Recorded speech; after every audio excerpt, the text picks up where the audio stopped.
Okay. So for example, we start off kind of nice. How would I do this here?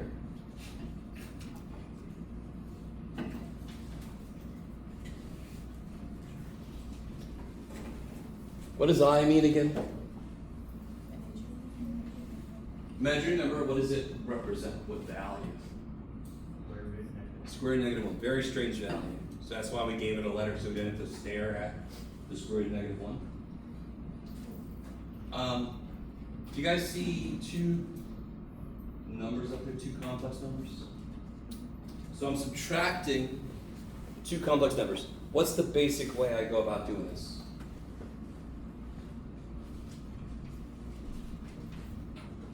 Yes? Yeah, distribute the negative. Thank the gods that the first level of interacting with imaginary kind of complex numbers is treat it like a variable. Yes? So I mean, I pretend like that's x instead of I, and I just put my like terms together. But what do I have to do with a negative sign, of course? The minus sign, what do I have to do with that? Like you just said, I have to distribute that. Yes?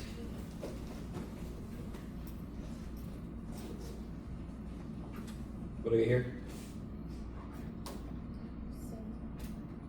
And then I just put my like terms together. So that's kick-ass. Yes? 4 plus 7, and then 3i minus I, and I'm done. Then we did this. Oh shit, let me not do I. If I do Roman numeral outline, it gets a little weird with all the I's. What about if I was doing this instead? What operation am I doing now?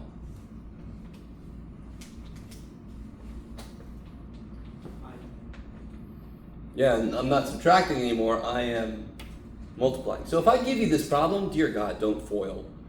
You only FOIL when you're multiplying. That problem is subtraction. I don't have to multiply anything, yes? So on the first level, this is exactly as if this was just x. So how do I distribute this? What do I do?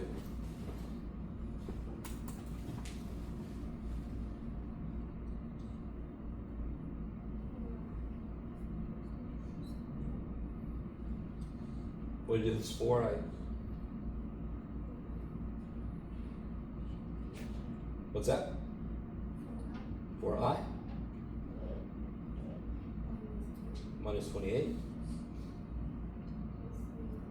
Yeah, 3i times I is 3i squared minus 21i. Yes, cool. Now, there is more I can do, considering I isn't really a variable. On one level, I could just get my like terms together. But what's the extra thing I can do? Because it's 3i squared, the I becomes negative 1. Yeah, I squared becomes negative 1. Yeah, and Yeah. then you multiply it as negative 1. So if I do that first, I got 4i minus 28. 3 times negative 1, so that's minus 3. And now I just get all my like terms together, yes? So one of the most important things about complex numbers that we have to realize is I squared is negative 1. That's important for two reasons. One, it happens a lot. And two, it's the first thing we've ever squared and the answer came out negative. So what can I put together here?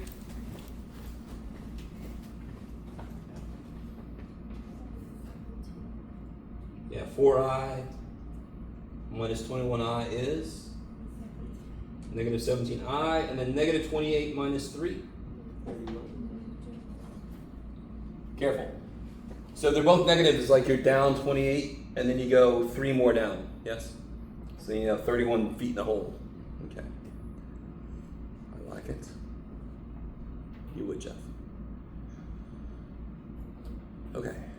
So I think the very last thing we did, let's see if this sparks any memories, was this kind of thing. I want to divide two complex numbers. that the very last thing we did? Does anyone remember? Pretty sure. Okay. And this semester I'm going to be a little tripped up because I'm teaching a 176 and a 171, and they overlap a lot. Yes? Multiply both the top and bottom by I minus 7. No. Close. I plus 7. I want to multiply by the conjugate, and all conjugate in math means is change the middle sum. The reason we do that is because if I multiply by I minus 7, the middle term would still have an I in it. My whole intention right now is to make the bottom become real. I don't want it to be imaginary anymore. I want all the I's to cancel. So if I multiply by its difference of squares pair, Jeff, I plus 7. On the bottom, I'm going to get, what's I times I? A squared. Which is? Negative 1. Negative 1. And then get minus 7i plus 7i. So all the I stuff cancels. And then what's negative 7 times 7? Good.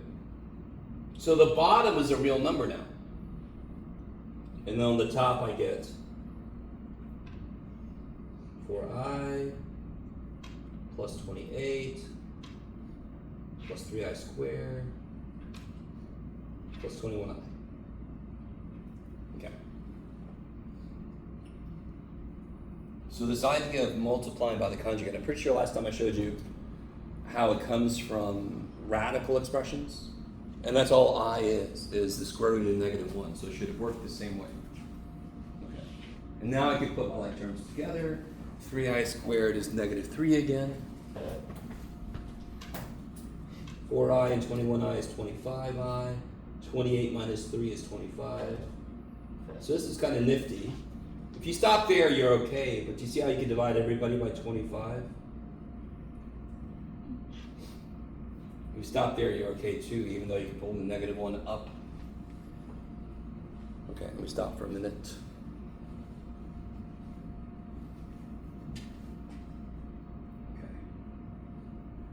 So that's pretty much caught us up to what we did last time. We finished up complex numbers, we added them, we talked about what the hell they are first, and then we added, subtracted, multiplied, and divided. Okay. So what we're about to do is, this week is basically going to be devoted to functions. We're going to study the hell out of functions. That's all in chapter 3 in the textbook, that's module 4 and 5, 1, 4, and 5 in the lecture book.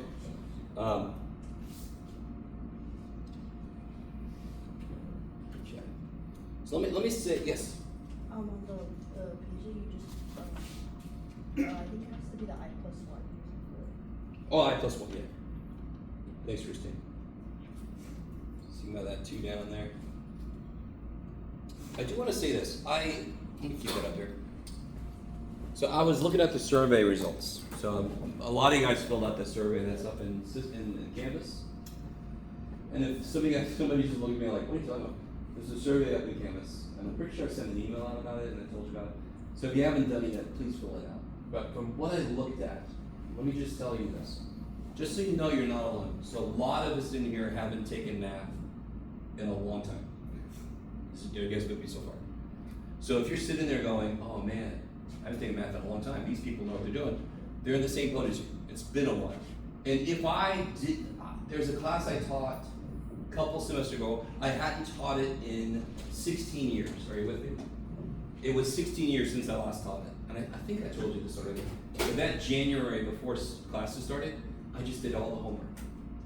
Because I had forgotten a lot of little details, because I hadn't done it in so long. You guys with me? So it has nothing to do with your abilities as a person. If it's been a while since you've done math, it leaks out really fast. Yes? So I want you to know, number one, if you're in that boat, you are nowhere near alone. A lot of us in here haven't taken math in a while. Secondly, a lot of us in here, whatever math we took, we might not have done as well as we hoped.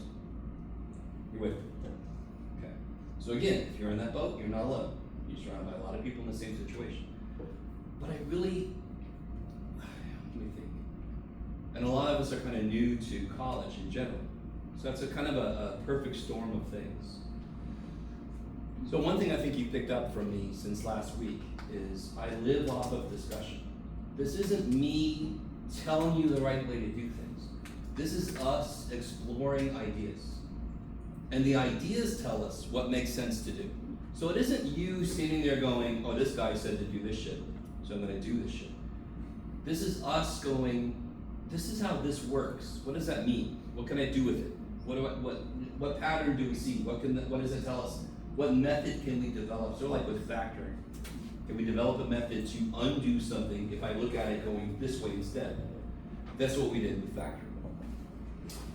So I desperately need to make it so that you feel comfortable just asking questions. Make it feel so you feel comfortable answering questions I ask.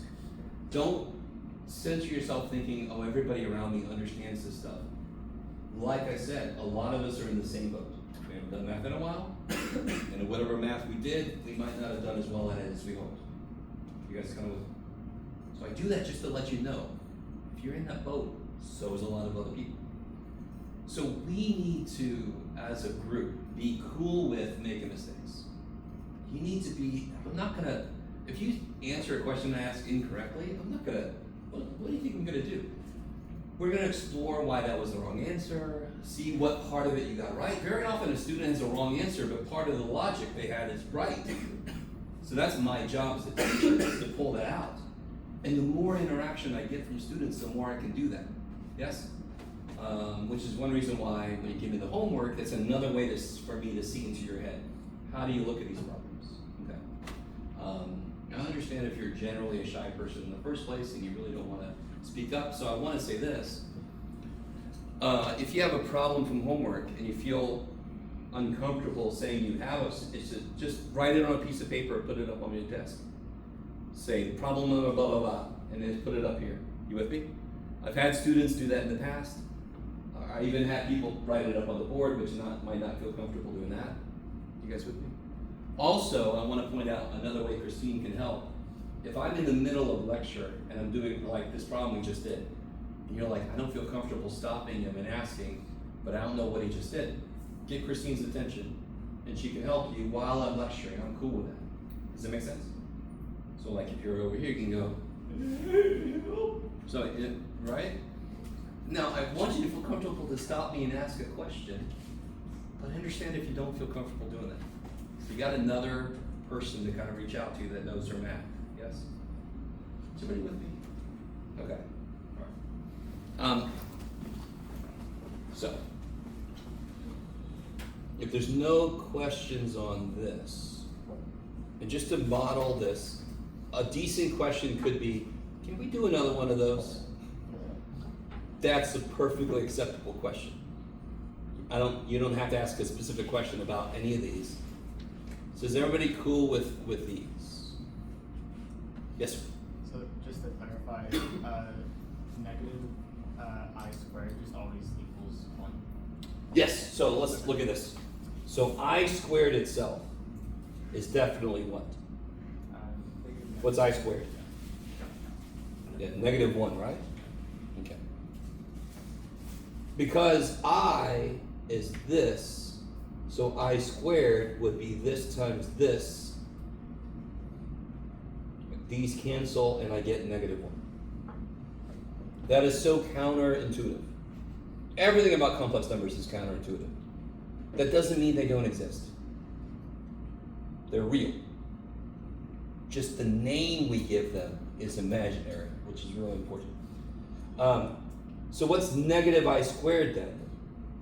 That would literally be I squared is -1, and I have a negative in front of that. So that would be 1, yes. Is that cool? Okay. So I is the first number we've ever seen that when I square it, I get a negative answer. And that allows us to do stuff like this. What is the square root of -9? Can't be 3, because 3 times 3 is not -9. So let's break this down. Isn't this square root of 9 times square root of -1? Is that true? Yes. -1 times 9 is -9, is that cool? What's the square root of 9? 3. What's the square root of -1? I. Do you guys see the shortcut then? What's the square root of 16? 4. So what's the square root of negative 16? 4i.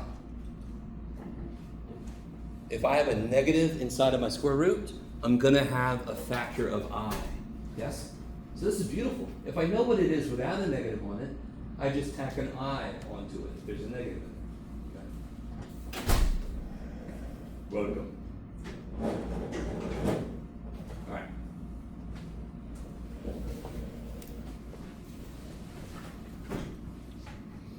Now, just to kind of show you an example, we're going to do this later. The reason I want to talk about complex numbers now is just I want to make them more just normal. They're just numbers. They act a certain way just like any other number does. But if I wanted, does anyone know how to solve this equation right here? I'm going to do something that's later in the semester, but do you guys know how to solve that equation? If you square root both sides, you get one answer. But what do I square to get 9? What do I square to get 9? 3 or negative 3. Not 3i, because 3i squared is negative 9. Oh shit. So watch. Stay with me. I'm going to solve this a long way, and then I'll show you a shortcut. Can you factor this? How do you factor that? X minus 9, or 3 minus 3, x plus 3. Good. So I have something times something is 0. So one of them has to be 0. Either this one is 0 or that one is 0. So I get 3 and I get negative 3 like we said earlier, yes? If I said, what do I square to get 9? Everybody would say 3, and then if you think about it, oh yeah, negative 3 also, right? The shortcut then is if I want to solve this, if I take a square root, if that's all I do, I'm wrong. Why am I wrong? Did I get all of the answers? What are the answers? We already did the problem, right? 3 and negative 3, plus or minus 3. Did I get all the answers? No. So if I take a square root, I have to put plus or minus because I'm effectively using a shortcut. Instead of making it factor, I'm just doing it directly, but I've got to remember to put that plus or minus. But now that we know about complex numbers, I can solve a problem like this.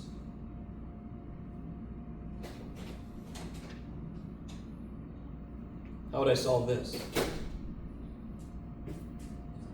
I can take a square root, put a plus or minus because I know I'm supposed to get 2 answers, right? And what's the square root of negative 25? 5. There we go. And we won't hesitate a beat. We know that's the answer. If I have a square root of a negative number, I know I'm going to have an I because of that. Okay. So that's actual work that results in a complex number. Not just I give you some complex numbers and make you do shit. This is something where the complex number is the answer. Okay.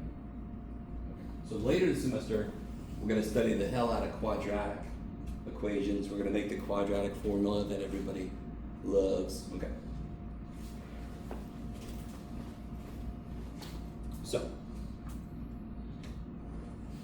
that kind of, for the moment, puts a little bow on complex numbers. So just in case you missed this earlier, did I say this yet? Yeah, I want to have a quiz. I want you guys to have a quiz. And I'm going to put it on, how about this Thursday? And I want it to be on 1.5 and 2.4. Factoring and complex numbers. Okay. So if I were you, if I haven't gotten those 2 sections done yet, I would definitely try to get them done by Thursday. So then I got the practice in, I can do this quiz. I try to make the quiz, well in general, I try to make it look a lot like what the homework looks like. But if you do the homework, it should definitely look a lot more familiar. Okay. So we got our first quiz coming. Now, yes sir, sorry. I was wondering, this might be too off topic, but for question 56 of 1.5, I didn't know how to figure out how to do factor to the 4th degree exponent for a 2-term problem. Hold on, so 1 point. Yeah, it's question 56. I didn't know if you 56. went over any of the homework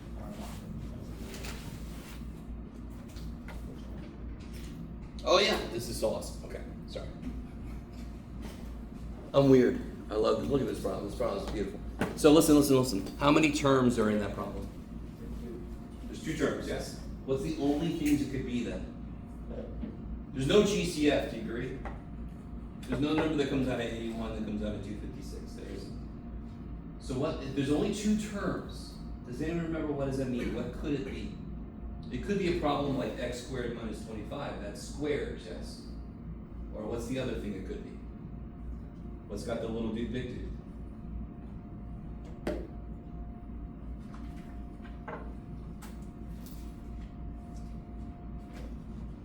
Okay. So in general, I don't necessarily care if you remember the names of things, but you have to remember the process of things. It's either I can break everybody in half, or what's the other one? What's the form of factoring that I said most people don't like as much because you have to memorize it more? Do you remember that little dude, big dude? What was that for? What kind of problem? Something to break up, yeah, everything can be broken into thirds. Can you see very quickly this is not that? Because I can't break 4 y's up into groups of 3 easy. Can I cut everybody in half though? I'm not entirely certain maybe. Right, 81, what do you get when you cut 81 in half multiplicatively? 9. What about 256? You might need a little help. But if you put that in your calculator, what's the square root of 256? My hand's out of bounds.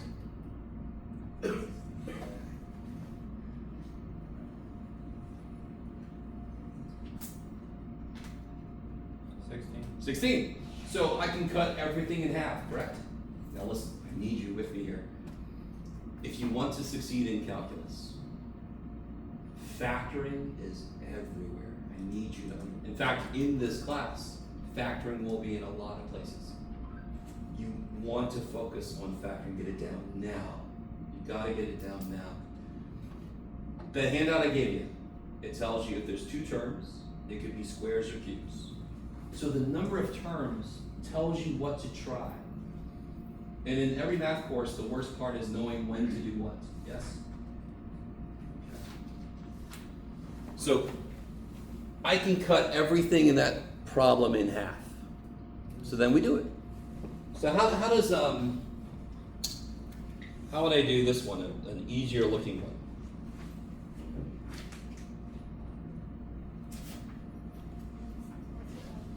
Yeah, x squared is x times x. 25 is 5 times 5. Plus minus, so the middle terms cancel. That's how every squares works in the entire universe. So with this problem, here, let's do this one together. 81 is 9 times 9. Cut y4 in half. Y squared. No, Jeff. Plus minus. We just figured out what that was? 16 and 16, yes? So again, let me write this again. 9y squared plus 16, 9y squared minus 16. Now, if you stop there, you lose points. Why? Why would I take points off? Besides the fact that I'm equal. We know this. That's a baseline. Why would you lose points if you stop there?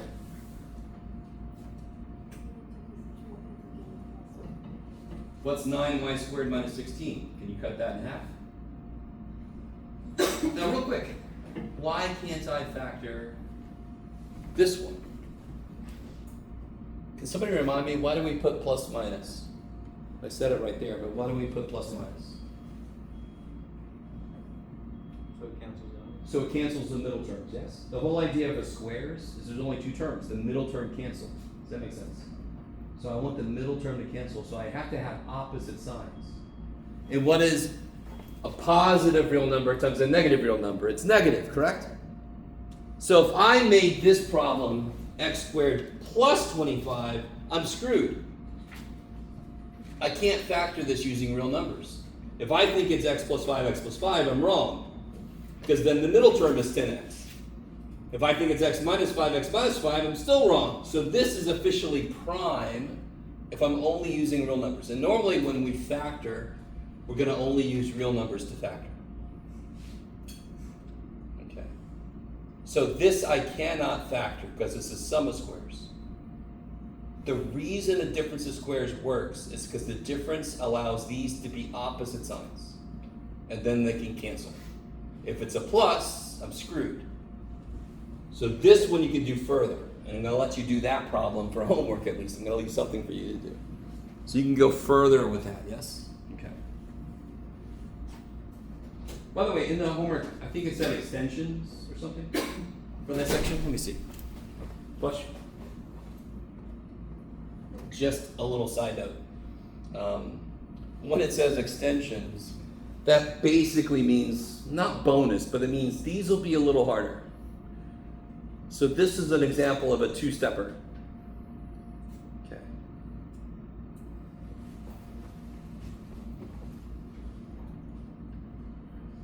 Anything else from homework stuff before we continue? All right. So what I want to do today is I want to introduce the idea of functions. And then I want to get us to a point where you guys can work on something together and I can shut up for a little bit. That's fine. What do you guys, when I say functions, what do you guys think of? You guys have worked with functions before, but does anyone have anything that comes to mind when I say functions in mathematics? Graphic. So, okay. So there's a lot of stuff we do with functions, correct? What makes something a function, though? Do you guys remember?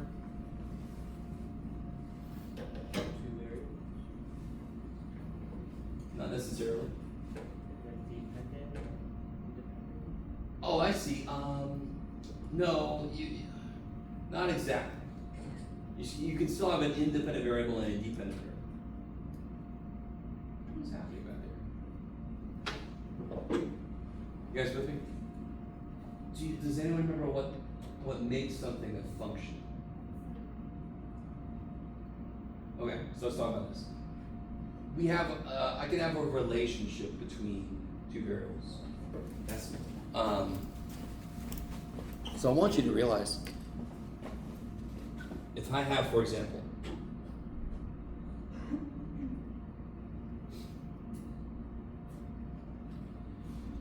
with that limited bit of data I've given you, can you guys identify a relationship between y and x? If I told you that is a representation of y and x, what relationship is there? Y equals 3x, yes? You can see that. Y is 3 times x. Yes? If I say whatever pattern is here continues, then that is the relationship, correct? Any x value that I input, can it have more than one output? If I triple something, can it be more than one thing? Give me a number. 5. What do you get when you triple that? 15. Did I get more than one answer? Is it possible to triple something and get more than one answer? No. Yes? Okay. So if anything in the universe, if I triple it, there's just one thing it can become 3 times what it used to be. Yes? Okay. So,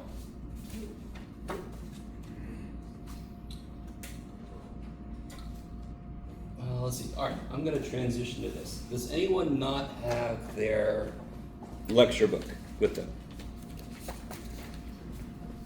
Okay. I'm going to give you a copy of this.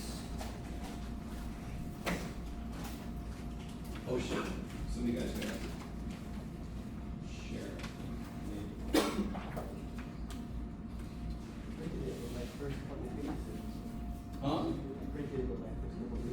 first couple pages. Okay. Anyone? Yeah, one more. Okay. All right.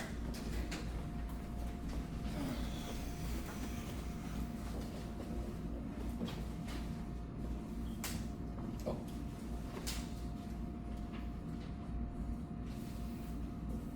So, let me talk a little bit before we get into this.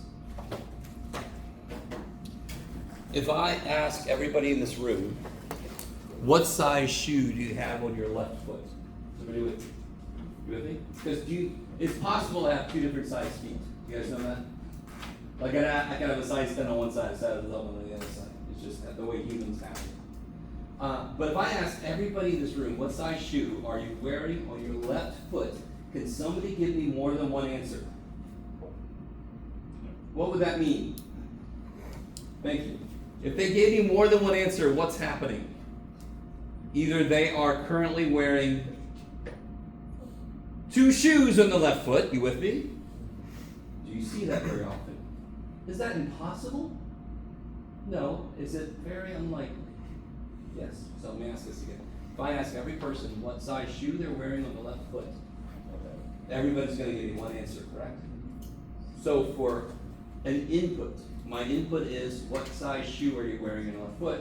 How many responses can I get from each person? One. So for every input, there's only one output. Somebody with me? Okay.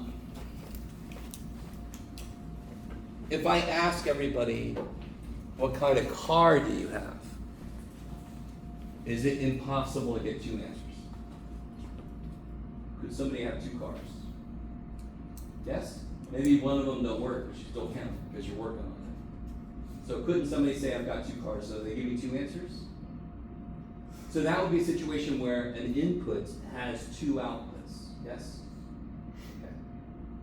So that's what functions are really all about. I can have a relationship between two sets of numbers, or two sets of things, really. So I can have, for example, person 1 has 5 dogs, person 2 has 3 dogs, and person 3 has no dogs. I can't ask somebody, how many dogs do you have? And you say, 2 and 5. What? I'm not going to come to your house. What is that? What? Every now and again that's a dog, but sometimes it phase shifts and becomes a giraffe, and it's weird. You guys with me? You're going to say 2 or you're going to say 5. You're not going to say, ah. Okay. If I have a situation like this, where every input has only one output, every input has only one output, we call that a function.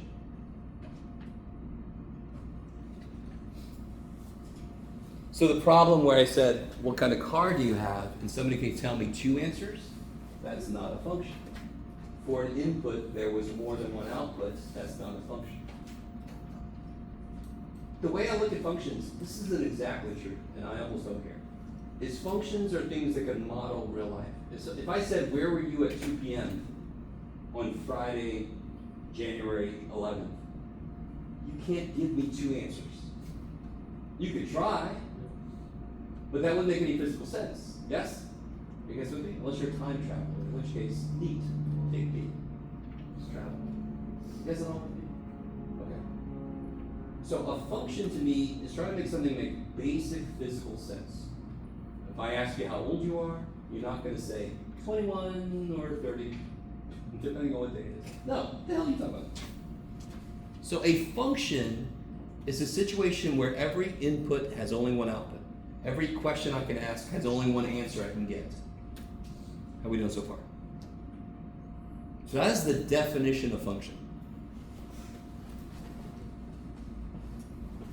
Now, what if, so what's a way to break this? If I had 1 goes to 5, 2 goes to 3, and 3 goes to 0 and 4, is that a function? No, because I have at least one input that has more than one output. Yes? Okay, I like it. So what does this mean visually? So we're not graphing stuff yet, but I am going to give you some graphs to analyze. If I gave you this graph here, where are my x's at?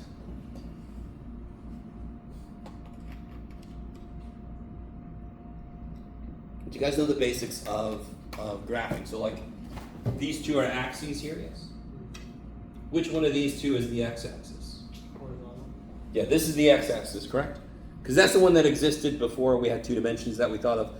We just had the x-axis, the real number line, yes? And then we had a whole other variable like, oh, we got to go this way now because now it's a whole new dimension, yes?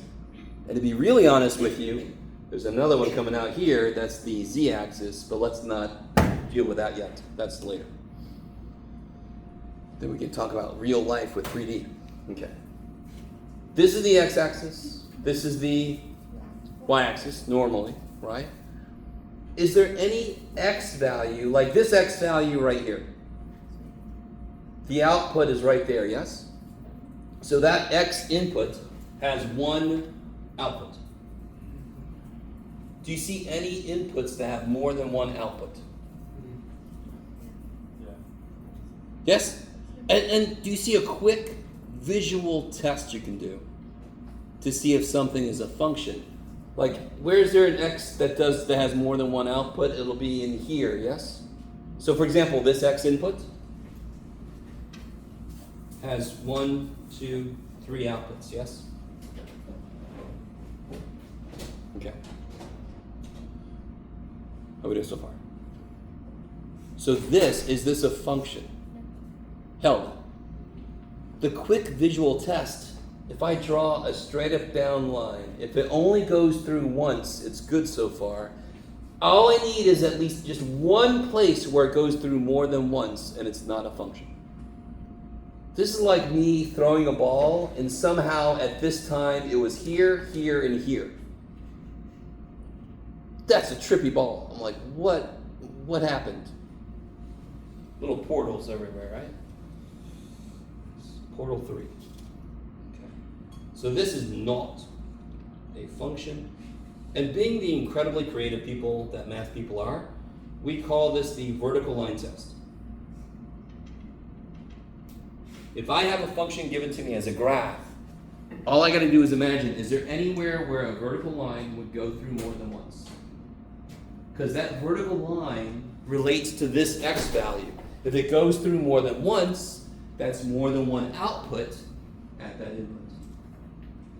Okay. By the way, has anybody ever seen or heard of movies or shows called Highlander? Yeah. So you'll get this. For every x, there could be only one y. There could be only one. Okay. The rest of you guys, I'm sorry, you're fine. That wasn't a prereq. You didn't have to watch that before the class. Okay. So I could either, do you guys see, if I give it to you like this, do you guys see what you look for to tell if it's a function? Why was this one not a function? 3 has 2 arrows coming off of it, yes? What about this? What do you guys think about this?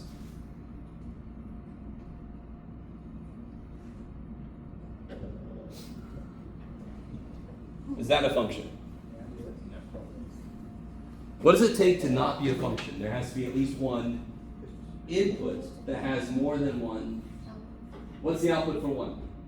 What's the output for 2? What's the output for 3? Any output have more than one, I'm sorry, any input have more than one output? No! It's just like me saying, here, at 1 second that's 4 feet off the ground, pretend. At 2 seconds, where is it? 4 feet off, at 3 seconds! 4 feet off the ground, right? So it didn't change. It's still a function. Every second it had one output. You guys with me?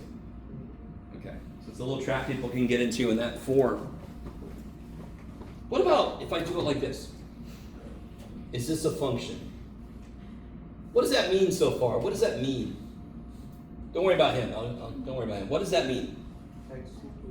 X is 1. Y is 2. So for an input of 1, the output is 2. Okay. So is this a function, this collection of points, is this a function? Is that a function? Yes. Why? Each input has one. Yeah, no input goes to more than one output, yes? One only goes to two, yes? So forth. Function. What about this one?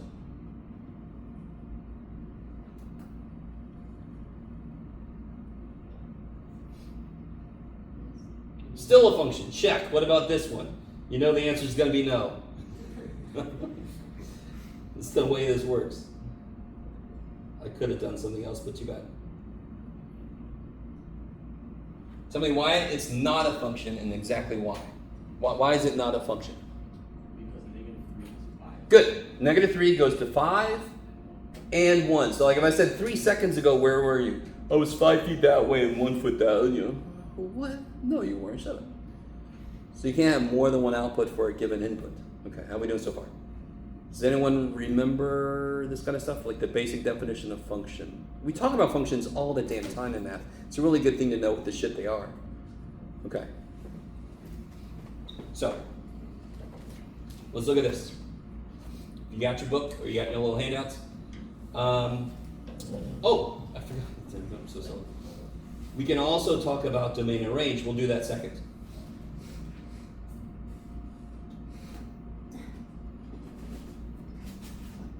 I'm trying to zoom in, but it won't. I'll be all right.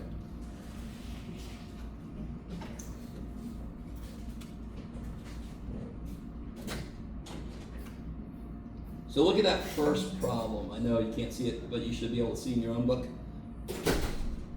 Is that a function or not? Yes. Okay, let's see. All right. Poor little guy.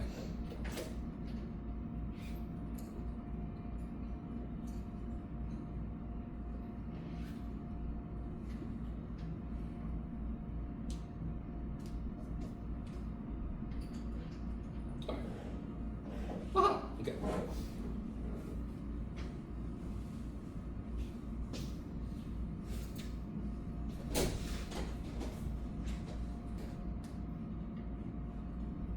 There we go.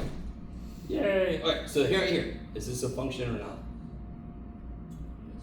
Why?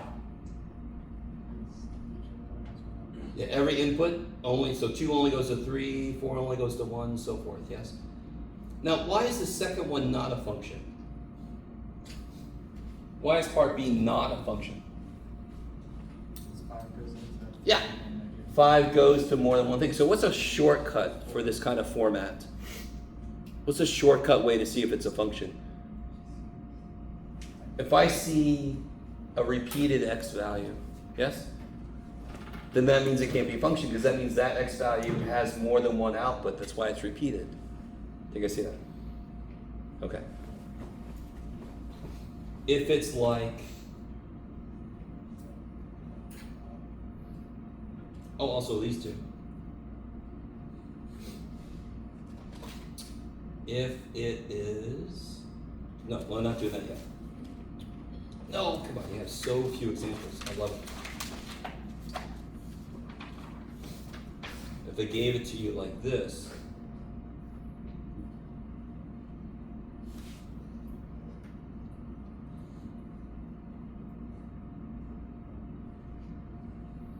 is that a function?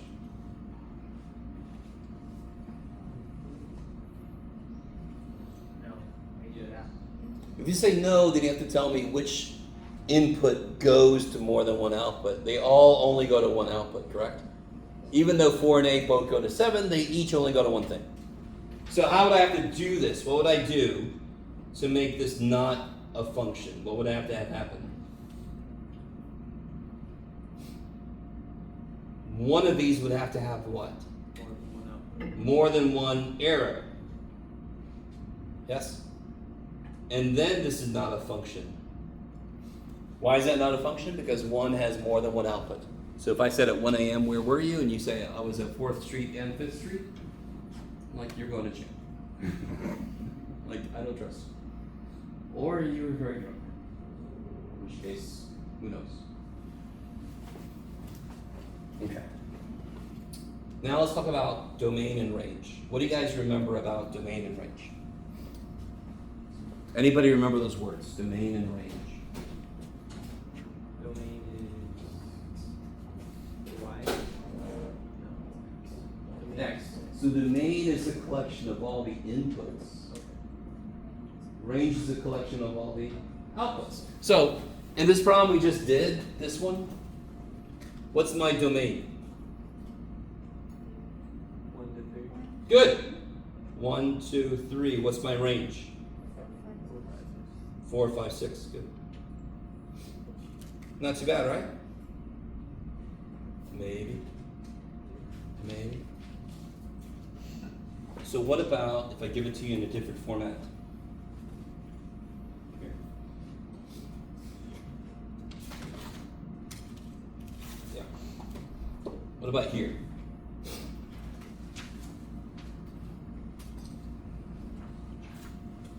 Does this function stop here? What does this mean? That means it keeps going, right? Okay. So when I'm given a graph, let's look at the range first. The range is a collection of all the outputs. So range is a collection of all the y values. Is there a lowest y value that I get? If I keep going, Negative. you guys with me? Is there a lowest y value? Not really, which means how far does it go down? Yes. So where does the range start? Negative infinity. How high does the range go? What's the highest output I can get? 3. So I always talk about a little dude walking on the y-axis. What's the first time he sees the function? Negative infinity. Because this goes down forever. What's the last time he sees the function? 3. If he moves past that, he doesn't see it anymore, correct? So the range goes from negative infinity to 3. So what about the domain? I could do the exact same thing. So the range, do you remember doing this here? Negative infinity up to 3. Let me see if anybody remembers this. This symbol here means I don't include it. Does it make sense I can't include infinity? Can you get to infinity? Is infinity a number? What is infinity? Does anyone know? It's a mysterious thing. The collection of every number. No. I appreciate that though. That could be like an infinitely sized set, but it doesn't tell me what infinity is. So infinity is a process. If I said start with 1 and add 1 and keep doing that forever, that's infinity. Infinity isn't a number. If you thought you'd get to infinity, just add 1. So think of the largest number you can and then triple it. And then keep doing that. That's infinity. You with me? So I never include infinity or negative infinity because I can't get there. Bringing Pulp Fiction back, that's my, I think in the briefcase was infinity. If you ever saw that movie. If you didn't, you're fine. Do I want to include 3? Meaning, is 3 an actual output that I get? I get 3 as an output, don't I? What input makes an output of 3? 2. Does everybody see that? An input of 2 makes an output of 3, correct? So I want to include 3. Does anyone remember the symbol I want to use here on the 3? Yeah. Close bracket. Yes! And what's funny is, if you think about the word include, and you just do this, there's a bracket, yes? Or you do this even better. There's a bracket. So the bracket is like for include, it looks like a bracket. And a parenthesis looks like half of an open circle. And an open circle, if we graph, means like I don't include it. Okay. What's the domain? Is there a smallest x value that works? If I keep going. Negative 6 works, does negative 7 work? Does negative 7 have an output? Since this keeps going, is there a smallest input that's an output? No. So how far can I go? Negative.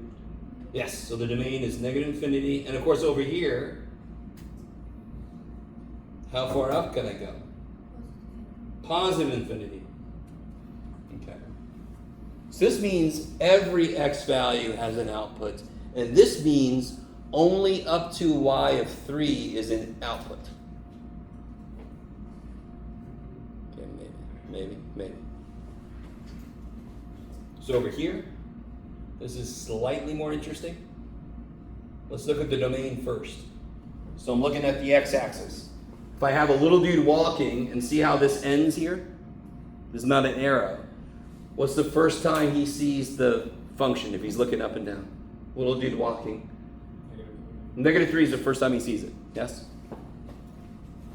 Does negative 3 have an output? What is the output for negative 3? Negative 5. So negative 3 is included. And what's the last x value he almost gets to? And does 2 itself have an output? Why not? Because it's not included. It's an open circle, right? Does 1.999999 have an output? Yes. Just 2 doesn't have an output. So I get all the way almost to 2, almost. So I include negative 3 because it's a closed circle with negative 3. It actually exists. It actually has an output. But I can't include 2 because it doesn't have an output. Now, you do the range. What's the range of this? Don't say anything out loud.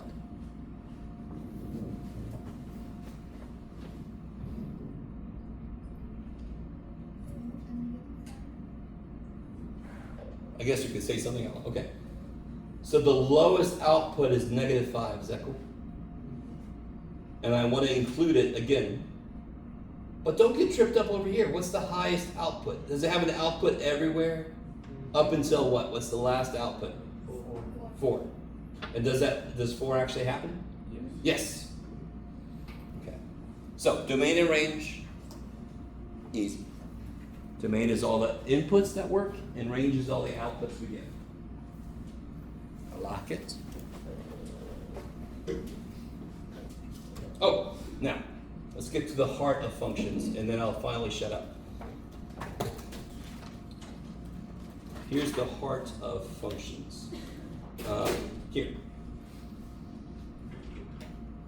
So this is the non-visual aspect of functions. This is the computational aspect. If they give me a function, how do I answer a question like, they tell me what f of x is? How do I figure out what f of negative 4 is? This is almost silly, because it's just the most basic computational thing we have to do in algebra, which is substitution, right?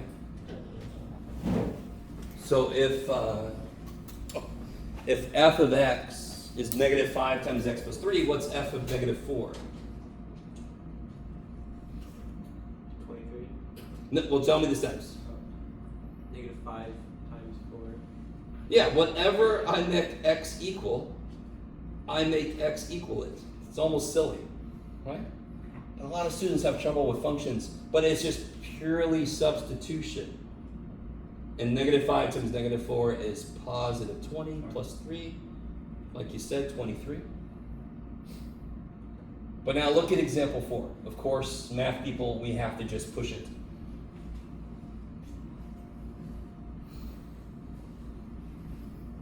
I need you to realize that functions are very single-minded. Whatever I put in them, I put in them. So let me kind of build up to that. Up here, look at this again. What would f of 0 be? Yeah, negative 5 times 0 plus 3, it would be 3. What would f of w be? Negative 5 times w.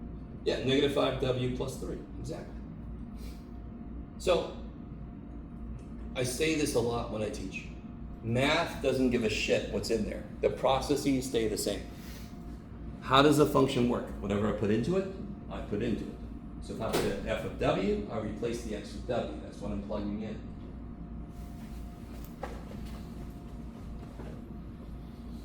So, look at this problem. What are they replacing x with? X plus 3. Yeah, so f of x plus 3, I replace x. Now be careful, I don't want to write like this. Parentheses. Yes. This function says square the input, then subtract 6. So whatever the input is, I square it, and then I subtract 6. Now how do you guys simplify that? Not really. Sort of. If you think it's x squared plus 9, you're forgetting something. How do you square anything? Like if I said to you, I want you to square 38 by hand, what would you write down? If you were going to square 38, what do you have to actually do? 38 38 times 38. So how do you square x plus 3? X plus 3 times x plus 3. And then you know you have to FOIL, yes? Okay, good. Go ahead and simplify that.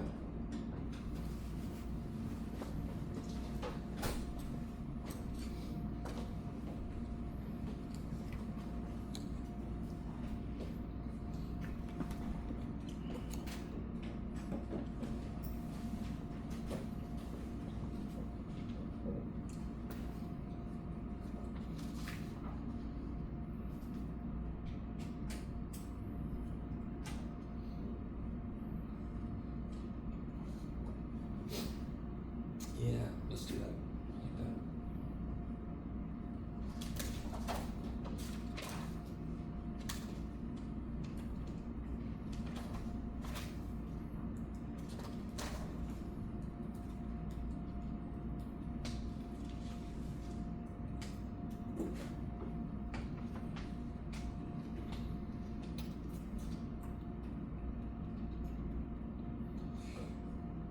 Oh, I see.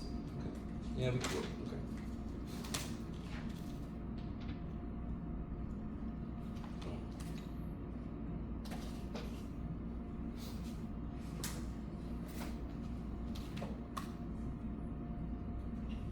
Okay, so we catch up to you guys.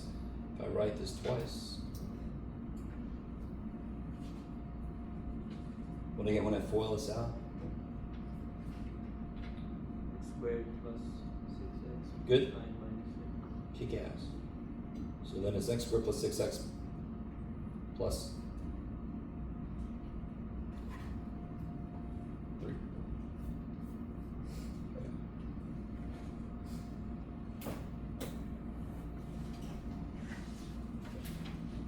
So then if I do this one, the first level is just substitution, and then it's simplification. So I take all the x's I see, and I replace them with x plus h.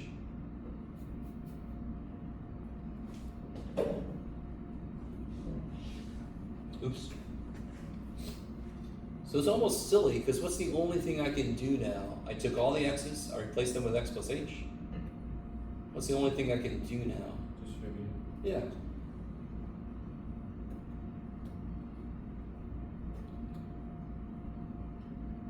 And then I got no like terms, I've got nothing that happens. Okay. Maybe.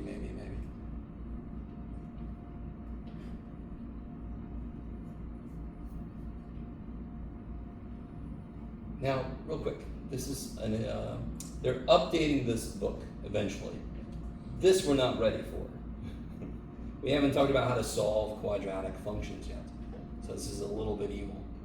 So we'll come back to that eventually. So let me do this. I am going to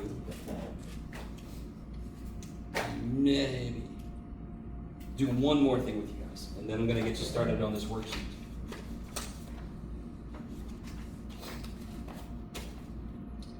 One reason that we have decided to stop doing something like this and to instead do this. So I want you to realize one thing about functions is they effectively just took the place of y. Yes? The output is y, I can call the output f of x. One reason we do that is because now I can have multiple functions in the same problem. And it's really clear which one to use. If they all just said y, I wouldn't know where to shove stuff. But if right now I said, what is f of 3, which function would you use? Holy shit, the f function. So then it'll be 3 plus 5, 8. So let me ask you kind of a weird question. What do you guys think f of g of 1? How would you start to do that? What am I plugging into f in this question? I'm plugging g of 1. Do I know what g of 1 is yet? So in most algebraic problems, if you think about it, we start from the inside and go out. So if I only knew what g of 1 was, I can then plug it into f. Yes? Yeah. So if I look at g of 1, so I've got a couple different ways I can do this. I can do f of g of 1 would be 4 minus 1 squared, yes? 4 minus 1 is 3, and f of 3 we just did is 8. So this is officially called composition of functions. This is a function composed of two different functions. But do you guys see how this works? G of 1 is a number I don't know yet. If I just figure out what that number is, I can then shove it into the f function. Could you just put it back into G? Do it again. Put it like back into G. Like, How do you mean? We'll see how G is. It's f of G of 1. Yeah, and g of 1 is 3, and f of 3 is 8. So that's done. We're done with it. It'd be funny if you like added another layer. Oh, I could do that, sure. I could say it was g of f of g of 1. Yeah. So I start here. We already know what g of 1 is, don't we? G of 1 was 3, yes? So this is g of f of 3. We already know what f of 3 is. It's 8. And then g of 8 would be 4 minus 8 squared. 4 minus 64, negative 60. So technically, I could do this all day, right? I could shove functions into other functions forever. And we'd all go slowly insane. Okay. Which is fun. All right, one last thing I want to show you. What if, using these same functions, let me write them again. What do you think this means?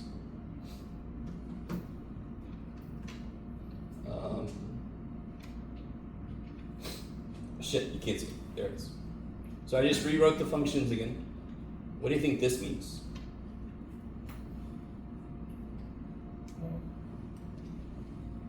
What does this tell you? Divide.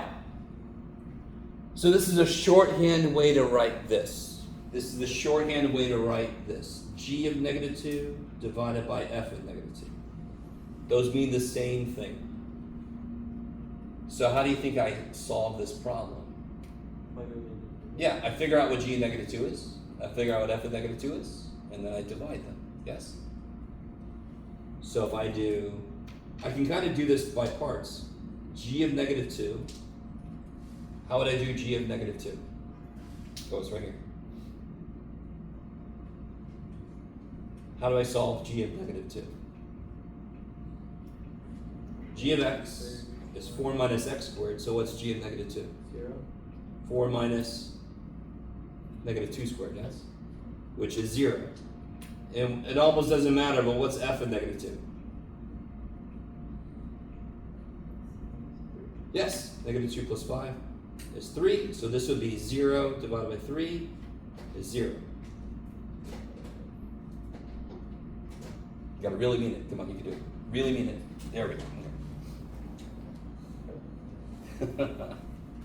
All right. Let me do this. I want you guys to work on this. Just work on the front side for now. I think the back.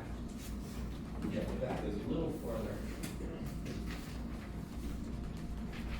Work with it by yourself for a couple minutes, and then I'll put you guys in groups.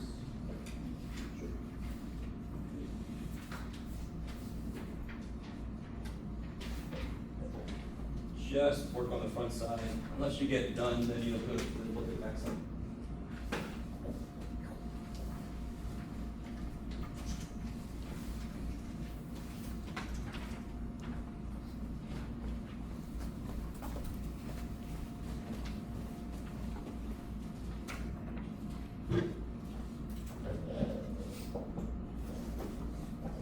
Should wear my shirt. I've got a got a shirt that says all you need is love, and it's got the equations for how to make the letter L, how to make the letter O, and it almost looks like that up there. But so take a look at this, kind of look it over, and then I'll push it to groups. You guys can work on it together.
Let me see.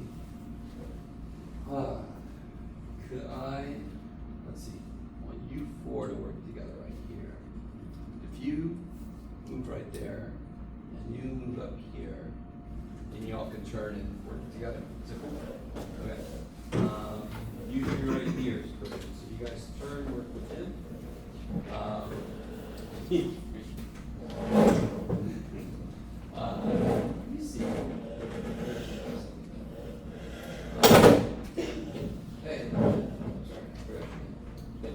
Can you move right here? You work with these two. And can you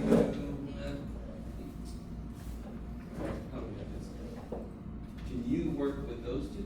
Yes. And then are you okay to come?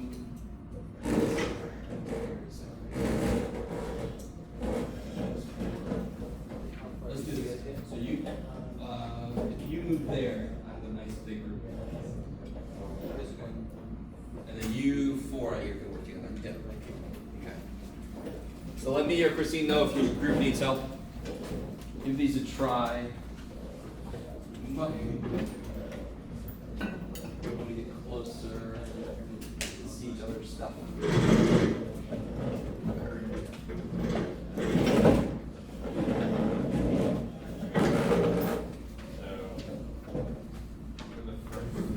Turn around, if you ask them lines, they might let you use the sheets right The here. first one is no, the second one is yes, the third one is yes, and then the fourth one is no. And what do you guys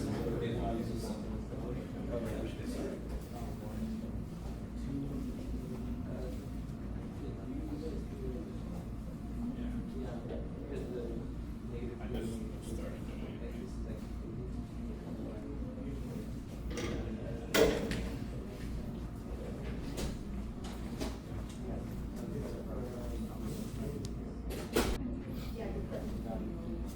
All right, guys.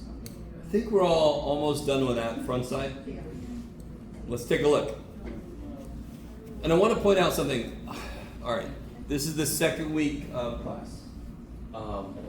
Throughout this entire semester, dear God, if I'm talking about something and I seem to be assuming you understand something and you don't, just bring it up. So guys, if there's something you don't understand about what we're doing, I can guarantee you, you're not the only person. So you could be a hero just for one day. If you speak up, ask a question, other people are like, oh, thank God I asked that question. You guys understand? So don't let me assume you understand something when you don't. The whole point of this class is to firm up your math so you're ready for calculus. And I want to be sure that when you know this class, you pass it, you're ready for calculus. So dear God, if there's something that's troubling you, if I do something you're like, I forgot what that is, I don't even know what you just did, anything, just bring it up. I can't remember if I told you guys this, but part of my job as a teacher is to keep the pacing. That's my job. You're not supposed to sit there and help me like, I won't ask this question, so I don't want to take up time. No, ask. If I don't have time, I'll say, see me after class or something. You with me? Okay. I really want this understood. Okay. Let's take a look. So which one of these up here were not functions? Yeah, the first one doesn't pass the vertical line test. And the last one doesn't pass the vertical line test. These two work.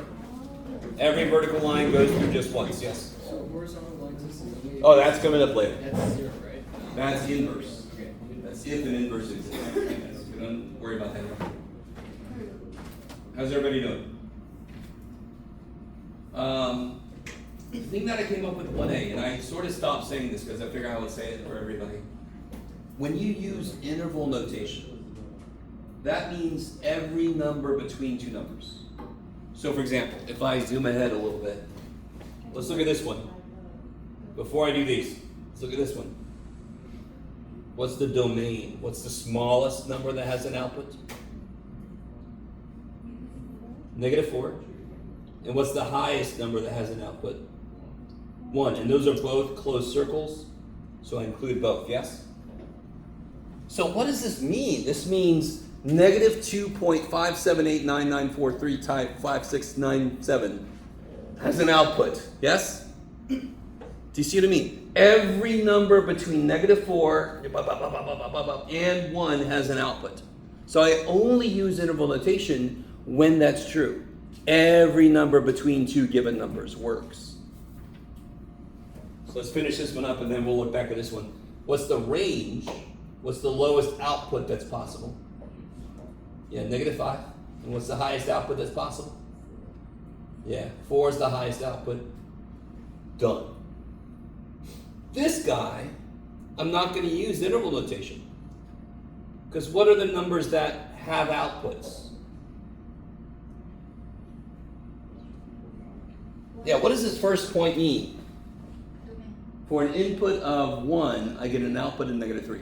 So can you just tell me all the inputs? Just tell me the inputs. What are the inputs?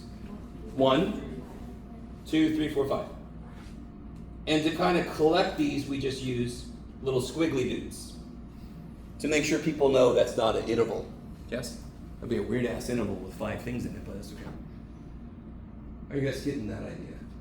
Okay. And so that was easy. Domain is all the inputs that have outputs.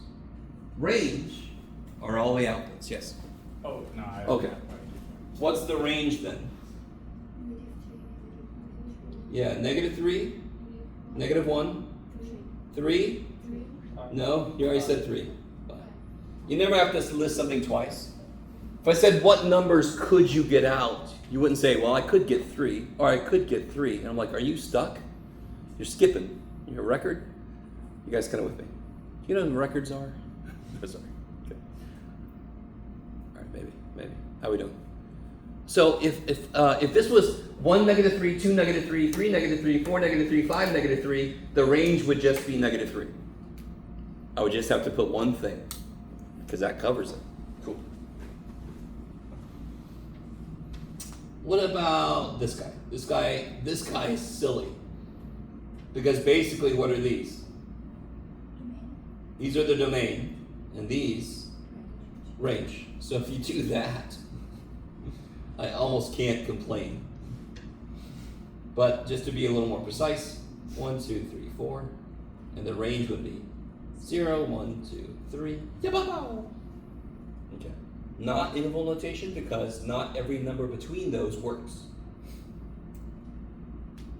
And of course, this guy is, you got to be a little careful. I think one group, you got to notice this. When I was walking around, I forgot that I put this little air bubble in here.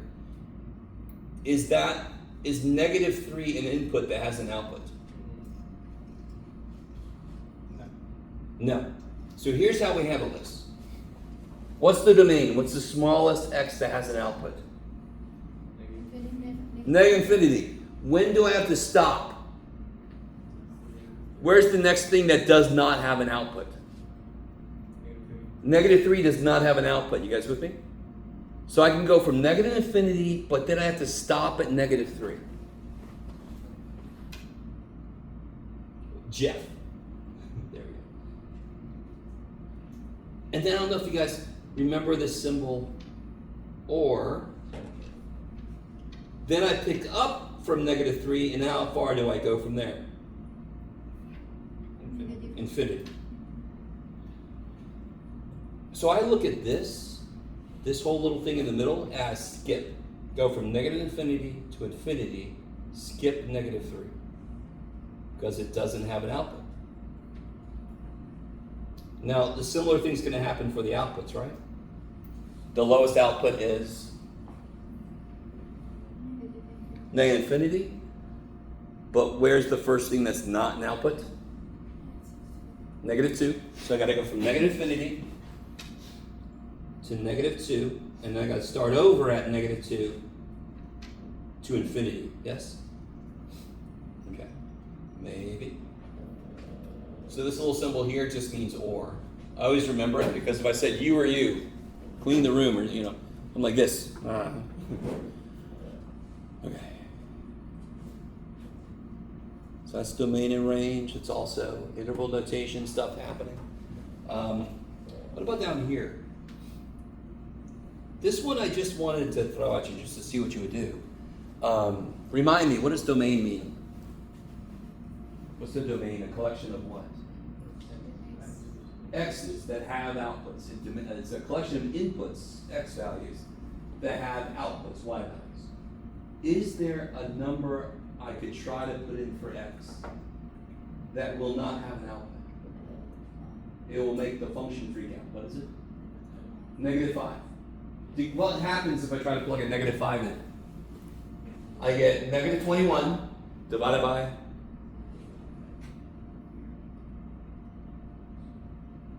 0. And why is that no good? Why is that no good? Do you guys know why that's no good? What do we call it if I have 21 over 0? What do we call that? Undefined. Why do we call it that? Okay, so real quick, go with me. Y'all ready? Okay. What is 6 divided by 2? Ooh. 3. Why? Because 2 times 3 is 6. Okay, so is there a number defined that when I multiply by 2 I get 6? Yes, 3. So what would 6 divided by 0 have to be? It would have to be the number that's defined in such a way that when I multiply by 0 I get 6. Is there any number that when I multiply by 0 I get 6? Is there any number defined like that? So then it's undefined. So for me, I know you guys probably know undefined, but I'm always curious, do you even know why we call it that? It's really good to know why we call it that. Okay. So going back to this, what cannot be a good input is -5. So I would accept either one of these. All numbers except -5. That's fine. Or I would accept -infinity up to -5, -5 to infinity. So I'm skipping -5. So one's very technical, and one's very just to the point. Yes? I would accept either one. You guys get the idea though. So I look at a function and say, what input would make this dude freak out? I can't include that in the domain. Part B should have been nice, yes? I think everybody I saw got that right.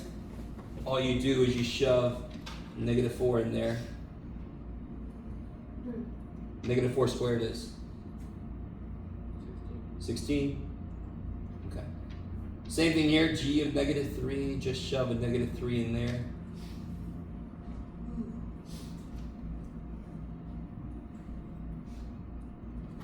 Okay, so those went pretty well. Part D freaked us out a little bit. I'm plugging a 5 in and then dividing. So if I just knew what the freaking numbers were, I could divide it. So I take a minute and I figure out what f of 5 is, figure out what g of 5 is, and then I divide. So what is f of 5?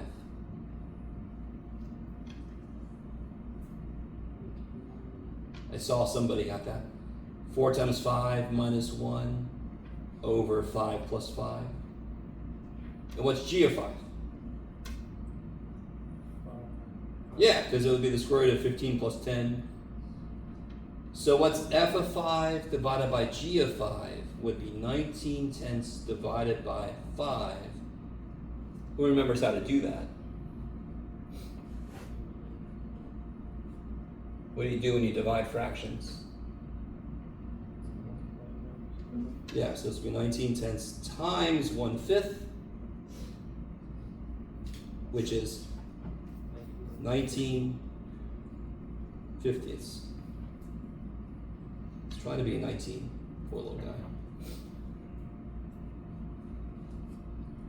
Very quickly, does anyone know why we multiply by the reciprocal when we divide fractions? Do you guys remember doing this? You multiply by the reciprocal, yes? Alright, I gotta show this to you. Okay, just very quickly, on the side here.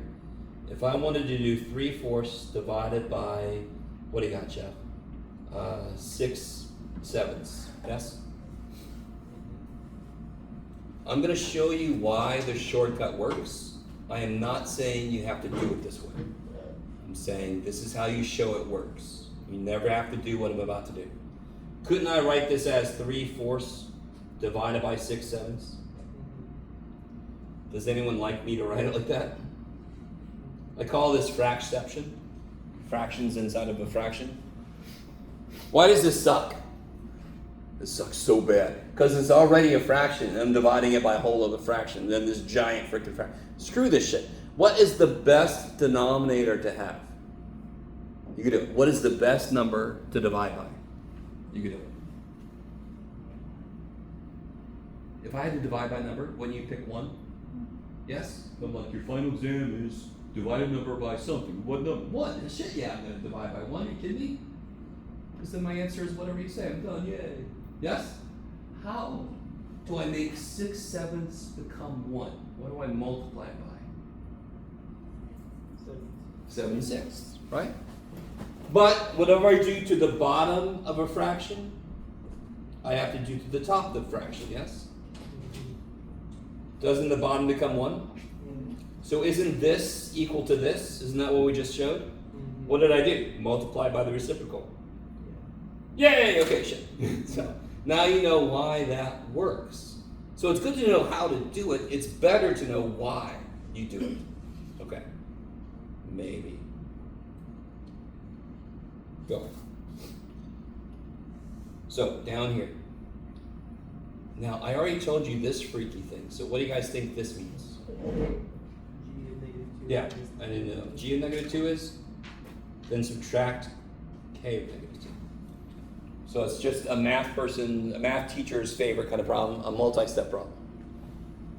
So what's G of -2?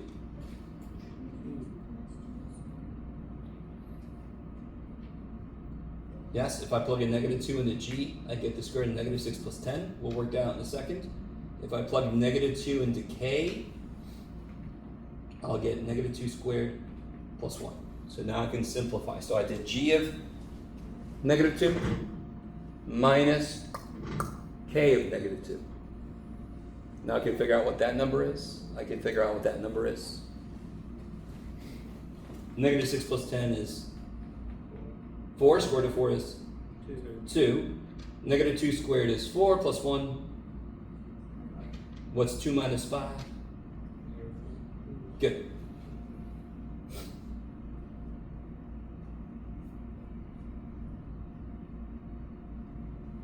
What's funny is this next one is actually a little bit easier. What do I do? Take b minus 3 and shove it in there, yes? So I take x and I replace it with b minus 3.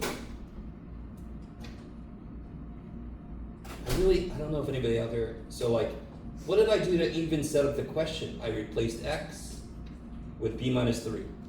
So in the question, I told you what to do. Replace x with b minus 3. Can you clean this up a little bit? Yeah, distribute. And then finally,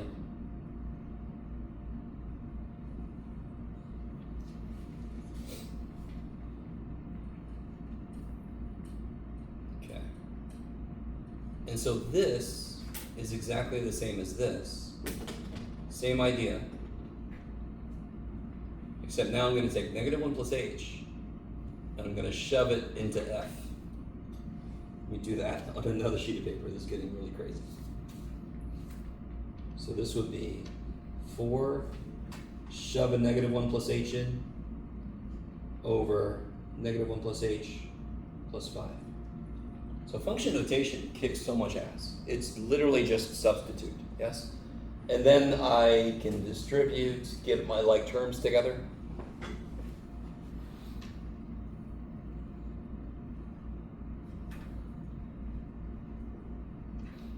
So -4 minus 4 is -8. -1 plus 5 is 4. Yes? Oh, the -1 at the end of the Do it again? Oh, that became a 4 for some reason. I love it. -4 minus 1 is -5. That's better. Thank you. Okay. So function notation, the reason we came up with it is so I can have multiple functions and know which one to use when. Another reason we did it is because, can somebody tell me, looking back at this, here's the last question I'll ask you today. Looking back at part C, can somebody tell me a point that this function goes through if I graphed it? Looking at your results to part C. What point would that function go through if I graphed it? What point do we know it would go through? You can do it. In part C, what was the input? No, that was the output. What was the input? -3 is what we put in, and what did we get out? 1. So it would go through the point -3, 1 if I graphed it. And of course, how do you get more points? You shove more numbers in, you get more points, and you graph it. Yes? I like it. All right, guys, that is plenty for today. So listen, all right, it's not your fault. I thrive on interaction, so I really want us to. It's something I got to work on. Whatever it is I'm not doing well enough, I got to do it better. I want you to feel comfortable. Just bring up anything that we hit in the math that you forgot. Don't hesitate and go, man, everybody else understands this. Trust me, there's at least 3 other people that don't understand what you have issues with. Yes? They are in the same boat with you. It's been a while for all of us. You're just like me in my painting class. I didn't know what the shit I was doing, and I was surrounded by people that did, so you're a little bit better. You got other people that feel the same way you do. All right, I'll see you all tomorrow. Let me know if you have any questions. Otherwise, I'll see you then.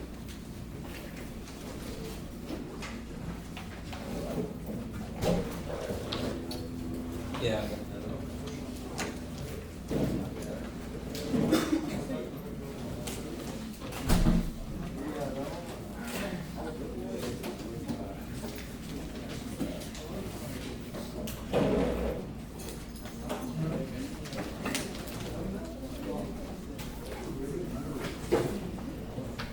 Got some homework. Yeah.